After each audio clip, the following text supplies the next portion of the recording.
আমি বাজারে দোকান করি। আমার এখানে অনেক আমার পাশের দোকানদার ছিল, 4-5 জন দোকানদার, 4টা দোকান একবারে নদীর সাথে ভাসে একবারে তো মাল জাল যা ছিল সব কিছু নিয়ে চলে গেছে। তারা মাল আর ফিরাইতে পারে নাই। এখন আমাদের চলাচলের বিঘ্ন হয়ে গেছে, আমরা চলাচল করতে পারি না। আমাদের সামনে মাদ্রাসা আছে, স্কুল আছে, পঞ্চগড় কাঁচামাল নিয়ে যেতে পারতেছি না।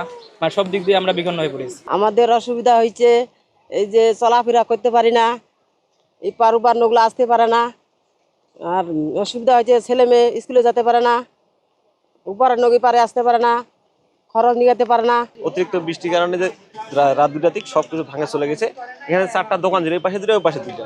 দোকানগুলোর মধ্যে কেউ কোনো 10 টাকার মালামাল রাখতে পারেনি, সব ভেসে চলে গেছে। আপনারা জানেন গত রাতে ভারী বর্ষণ হয়েছে।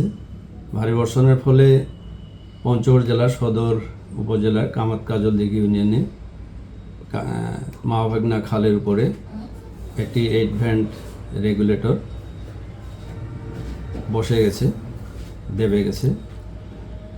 আপনারা জানেন যে পাশেই করতোয়া নদী আছে।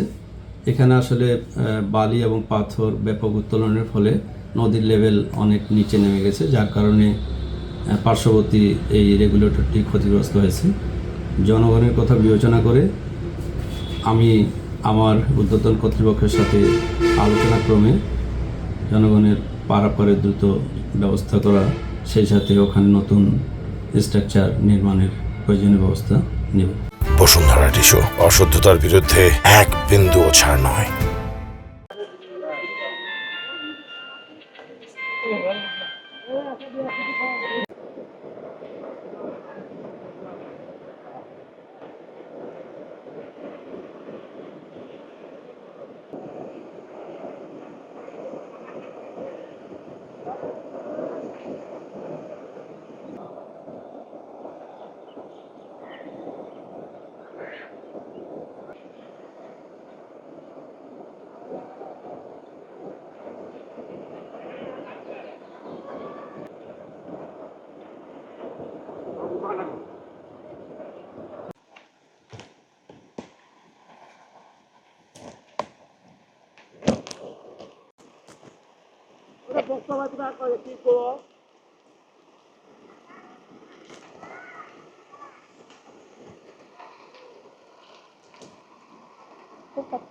Por